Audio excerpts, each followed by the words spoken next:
happened 30 years ago. I don't remember anything like this happening. Yeah. And I don't know what to tell you, but this is not who I am, and people will tell you that I'm an upstanding guy, and I've never done anything like this before, and I don't know where this allegation comes from, but let's, I'd be happy to try and, donate $10,000 to people who have dealt with sexual assault so that this doesn't happen again. Well, I know. This is why you call the person who knows what they're doing, because none of that is good. Up until the donation, yes. All right. Yeah. But in the end, so the repercussions, House of Cards is now in its last season. Yeah. Netflix has said it won't be renewed no matter what, so it's in its last season. And so there are going to be repercussions for it. I feel for Anthony because having read through the BuzzFeed story about how when this happened when he was 14, Kevin Spacey was nobody. He was just another guy on Broadway, another actor on Broadway, and for him to just see the career kind of take off after that, and him going to a movie in 1991 and being like, oh God, that's the guy. Yeah. I thought I would never have to see him again, and now here he is. Yeah. And then them running into each other several times after that. I can't imagine what that must be like. And for a kid who's 14 to be struggling with his sexuality and not feel like he can be out. And my understanding of it is that's why he and Kevin had hit it off so well. Because even though they had this age difference, Kevin had gone through the experience of like, listen, I was on Broadway at 15. I was gay, and everyone around me kind of knew, but I didn't confirm to anyone. So I had the secret that I was holding from everyone else. It looks like you have the same secret. And we can kind of be in this, and I can help you along with this. And then to have that kind of like trust violated, I can't even imagine what that must be like. And then to basically have to see him everywhere. Yeah. And especially when, we are not so in touch with the Broadway community, but Anthony had been there on Broadway. I mean, we know him from Rent, but he's been in many big productions. And when you don't see Kevin Spacey on TV or in the movies, he's on Broadway doing something. Yeah. So he is maybe the Harvey Weinstein of that community. And I wouldn't put it that way. Well, no, what I mean is that when you think about saying something, now you can't. He did tell people, but he didn't say anything publicly about it. Yeah. And then I know Kevin Spacey was running one of the big theaters in New York for a while. Right. And do you come out now and risk ever being able to get another role on Broadway? I don't know. It's hard to say. Again, I'm not. I understand, much like the Harvey thing. I understand why people wouldn't want to press charges. Yeah. I understand why, even if it's not involving a famous person or somebody of any kind of any credible person, like any big person out there, you wouldn't necessarily talk about it to authorities or something like that. Right. Even if it's just some guy on your street, you might not bring up press charges against him. I get why that happens, but I think that the break that we should be making is the break towards pressing charges against people when they do things, rather than bringing them up in the media years later. Right. And again, we're in a very sort of special set of circumstances here in the post-Harvey Hollywood. Yeah. Everyone it's all coming out. All of the old stories are coming out. Everyone's feeling inspired to talk about things that they never felt comfortable talking about before. And I think that it's in so much as talking about it is helping people get to a place where they're going to feel more comfortable about coming out with things in the future, I'm all for it. Yeah. But at this point, there's nothing that can be done about Kevin Spacey and Anthony Rapp. I mean, it's 30 years ago. The statute of limitations was probably gone for the last 27 years. Yeah. So, he will never be punished for his crime if he committed it. Yeah. And if he didn't commit it, obviously these are all just sort of like hypothetical differences. But I'm saying, like, if he committed it, he's never going to face punishment for it. If he didn't commit it, and Anthony Rapp is making things up, then Kevin Spacey's career has just been ruined because of something that happened. There's no good solution that comes from this. The truth comes out, but I mean, that's one side. It's one person's take on the events. Yeah, but it's not the part of why I like the standard of the rule of law and legal precedent in cases is because you have to stand up to reasonable. You have to be able to go against a cross. Again, he told the story almost immediately after it happened. He's been telling the same story to different people since it happened, all through the late 80s, the 90s, and even into the early aughts. I mean, if you're talking about whether or not it's true or not, sure. Have you? I mean, like the fact that Kevin Spacey can't. Again, this is not an apples to apples comparison. Yeah. But have you ever had a friend who tried to convince you that they did something like slept with somebody famous or something like Sure. that? Where they're just like, yeah, me and Mila Kunis used to fuck before she was famous. And Yeah. it's just like, Mila Kunis was 16 at the time. It's like, oh, all right, terrible example. Another actress. Before she was famous, she was of legal age, and we hooked up many times. Right. You might tell the same story to different people throughout many years of, oh, that one time I hooked up. He told the same story all the time. This is not me throwing mud on his story or his experiences or his thing. I'm just saying that what I like about the court of law is that you have to be able to stand up to a reasonable amount of cross both ways to be able to make a case and be able to charge somebody and then be able to find them guilty of the crime. There has to be a standard of proof and evidence has to be there. Right. But again, when you have this kind of situation where there is a person, not necessarily of influence, but an older, more influential person and a younger, less influential person, who, by the way, in this case, couldn't tell his parents because his parents did not know he was gay. Again, I feel terrible for Anthony Rapp. Yeah. I really do. I just what if some girl who slept with Tom Hanks and it was a completely what am I thinking about? Consensual experience. Yeah.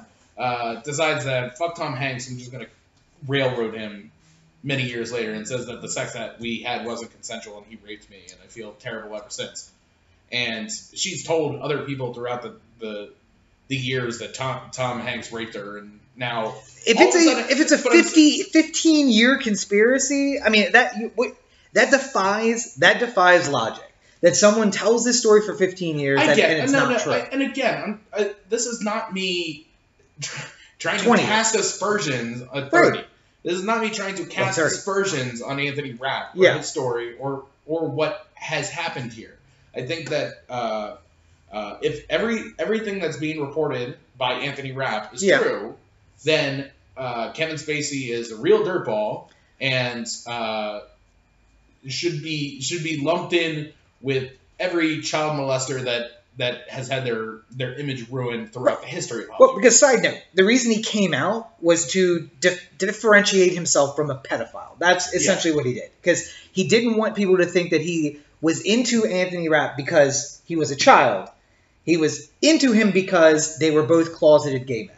And he felt like he'd found somebody who he could share this secret with. Like, I'm in the closet, you're in the closet. I don't have to worry about you telling people. I'm not going to tell people. Good. We can have this little rendezvous, and nobody will ever know. Yeah, but 14 is 14. No, and that's what I'm saying, though. Yeah. My point is that my only inclination is he had to look at it. Roman Polanski can put many of the statutory rapes on his record to consensual activity as well. There's ones that aren't, but I'm saying that he could claim that all the 15-year-olds that he was sleeping with all wanted to do it. I agree. Yes, I understand that. And that doesn't change the fact that it's a crime. I agree. I'm just saying that. But here's the point. What if he doesn't remember this particular night because it happened a lot, and Anthony Rapp is just the first person to come forward? Well, then other people can come forward and. Well, maybe those people aren't. Maybe they're not out now. Maybe they had gay experiences and now they're straight and they're married and they don't want their wives and their children to know that at one point when they were on Broadway in the early 90s, a kind of a big deal, a guy who was growing in popularity hit on them and they had a rendezvous with him. Yeah, I get why you would want to tell that story. Right. Again, this is part of the problem with. I mean, we all know that. Sexual assault of any kind, whether it's rape or molestation or anything, is incredibly difficult to prove in court. Yes. And it's the success rate on these proceedings are not high. Yes. But I think that the issue we should all be working towards is fixing that. And making it so that it's a more reliable system for people in which to... The reason that you keep pushing for that is the reason it's unreliable. That's the incomprehensible thing in my mind. You push for it because it requires a establishment of evidence on one side and the ability to try and counteract that evidence on the other. That is why it fails so often. A lot of... I would say that also in the more recent years... cases that are able to get moving quickly are often the ones that have the best success rate. Okay. So if like if somebody was raped tonight and then immediately went from that incident to a hospital to get a rape kit and went to the authorities and said, I went to, Cedars-Sinai last night and got a rape kit. Yeah. Or Cedars calls the... No, they don't call police. Oh, they don't? No. Do you ask for the police to come? Nope. They give you a number. Oh, you can while you're there. Yes. Yeah. But or so, they just maybe you're at Cedars, you're getting the rape kit, you say, call up LASVU, and you say, get over here. Yeah. That a case like that nowadays has a much higher success rate than it had in the past. That's ignoring all of the factors that make these situations different. It's not reported for 15 years because they don't want to report it. It's not reported for a different reason. And that doesn't change tonight versus tomorrow or 15 years from now. I understand that there's problems here, but my interest would be in fixing those problems rather than... But again, best evidence still comes down to there is still going to be a failure. There's always going to be a failure. Yes. It's not a perfect system, and I get that.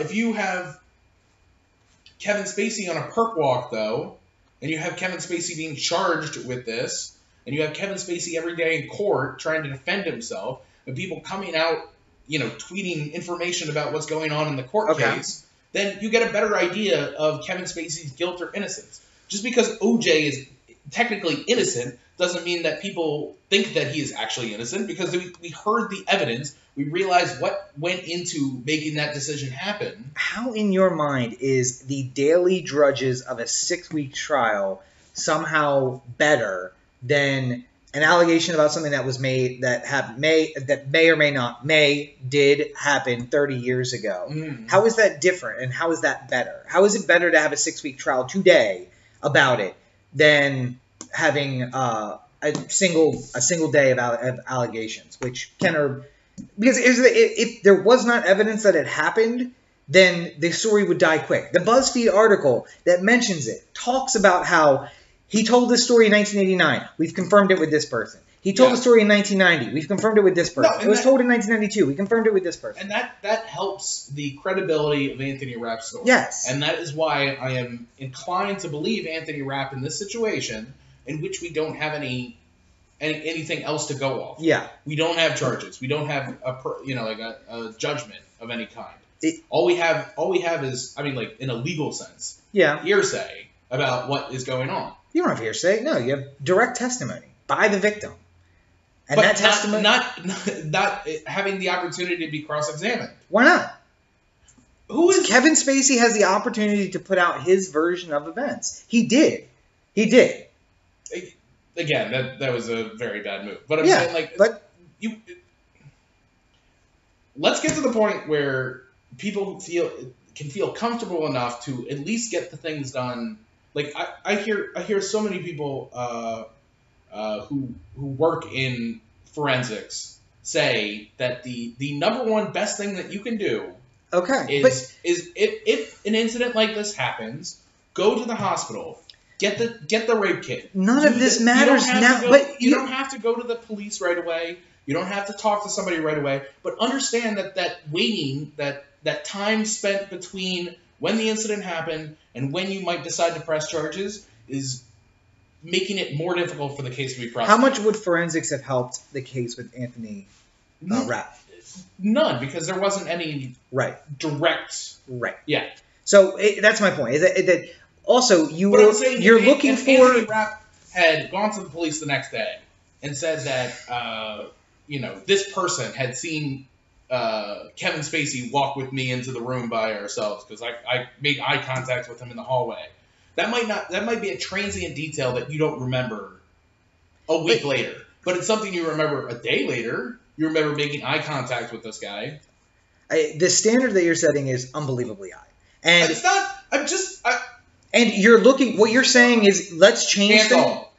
You're saying let's change things without seeing if they're already going to be changed. We're talking about a cultural shift now in an industry, and it may be that that's how it eventually goes. Yeah. That doesn't change the fact that for the last 30 years it's been this way, and what we're doing now is addressing the sins of the past, not talking about how to deal with it in the future. We're addressing the sins of the past. I understand. I'm saying that I can't. You're assuming that this is going to continue and that in 30 years from now, people are going to be making allegations about what happens today. And I don't think that's how it's going to work. From now on, the culture is going to be different. And that's good. But this is going to continue to happen because people are going to have to continue to pay for what happened years ago. What I want is for the culture to change. And what I want is for this sort of thing not to be... I don't want producers to be able to hover their power over beautiful young actresses and hopefully that's where we're going. Or I don't want, like young males to be part of child pedophile rings, which has also been a long secret hush-hush. I'm sure that's going to be the next thing that pops up. Yeah. I mean, Corey Feldman's already talking about... He's been talking... Yeah, he's been talking about it, but now he wants to make a movie about the whole thing. Yeah. Name names. And he's trying to raise money so that when he gets sued, he can counter these people. Yeah. I guess. But I just... I think that right now we have the opportunity because we're at peak talk of this issue. Yeah. That we have the opportunity to decide how we want to go forward with it. Much like nothing can be done about people who have never had their day in court or have never had the opportunity to see their victim do any jail time or anything like that. We need to get to the point where that issue gets fixed. And I think that we right now have the ability to be putting out a message that allows the criminal justice system to do their job and also to maybe potentially fix the problems within the criminal justice system to help make sure that more crimes that are committed are able to be prosecuted. That's what you're not understanding. It's not the system. The system is doing what it is intended to do. Yes, but the problem is with the victims. You're looking at the victims and saying you need to do something different. No, I'm not. Yes, you were, because your whole argument was forensics. Go get the test done tonight when it happens. That's a victim problem. That's not a system problem. The system is doing exactly what it's intended to do. 10 guilty men go free before one innocent man goes free or goes to jail. That is how the system is designed. Yeah. So when there is a low conviction rate, that is the system acting as it should act. But when you're talking about having people be free from consequences, that is something completely different. I don't care about legal consequences. I mean, I do care about legal consequences, but when it's 30 years later, there are going to be no legal consequences. You're a lawyer. You don't want to make sure that people who are guilty of crimes don't go to court and have their day in court and then get charged found guilty of their crimes. I don't have the end all and be all. My faith in the system is not in the system. It's not that justice will ever be done inside of a courthouse. No, and I'm not saying that every single charge that's brought up is going to find itself. Right. It's going to find guilty justice. People will go free, and innocent people may go to jail. That because the system sucks, and there's no way to fix it because you're talking about a systematic change that's greater than this issue. What we need to address is believing the people when they make accusations, especially when they make founded accusations, and making it okay for them to tell that story. But here, imagine you're back in Maryland and you're a lawyer. Okay. Or just even now, just write this out. Sure. Somebody calls you up and a friend of yours, maybe they're like not in the inner circle of friends, but they're in the periphery, calls you up in a panic and says, I was just raped. Yeah. 10 minutes ago. I was just raped. I'm driving away right now. What do I do? Go to the hospital. You would say go to the hospital. Yes. You would say when you're ready or as soon as you possibly can. Have them call the police. That's what I tell them. Yeah. Go to the hospital, have them call the police, file a police report. Yeah. That's it. Yeah. But I'm saying, you're saying this thing because you want to have as much evidence as you possibly can. Yes. For a potential trial if it goes that far. Right. Right. But if someone calls me and says, hey, So this thing happened to me a few years ago, and it was my boss, and I told a couple of people about it, but I feel like I need to share this with you now. My first thought isn't, I don't really think that there's enough evidence for me to really believe this or not. No. That's the culture shift that I want. I want people to say, I believe you. Okay. Yeah. That's where we need to get. Yeah. And I want that the next person that it happens to doesn't think twice about saying something because of the power of the person who's doing it. Yeah. That's what I want. That's the shift. Fuck the criminal justice system. Who cares? Take all of that out of it because it's always going to fail you. It's going to imprison innocent people and it's going to let guilty people go free. You can't have that be your end all and be all. It needs to be about us addressing as a society everything else we do. Believe people when they make accusations, especially ones that are backed up by some sort of evidence, and move forward with consequences in society, not worry about criminal justice. Well, you know what the end-all, be-all of the internet is? What's that? OTheAnthem.com. Corey to OTheAnthem.com. O The Anthem on Facebook, Twitter, Instagram, and the listener line 443-219-7595. What's that number again? 443-219-7595. And you can find me on our social networks at Robert N. Cheek. Make sure you check out robertncheek.com, where you can sign up for my mailing list, where you can find links to my political blog, foundingthefuture.us. You can find links to the news website at deaddrop.com. That's ADEADDROP.com. And you can also find links to the books, which are available on Amazon. Buy Rose books. Thanks, sir. I think we've done good here today. We've done something. I don't know if it's good. And please send your thoughts and comments to Corey at OTheAnthem.com or at LegendCB5 on all your social networks. I'm sure the comments will be fantastic this week. Yes. Anyway. Well, as always, you're listening to the O The Anthem podcast, part of the O The Anthem digital network. For Corey, this is Rob. Have a great week, everybody. I have nothing left. Thank you for joining us, everybody. Make sure you do follow at O The Anthem on all your social networks. We will see you right here on YouTube next week. Toodaloo.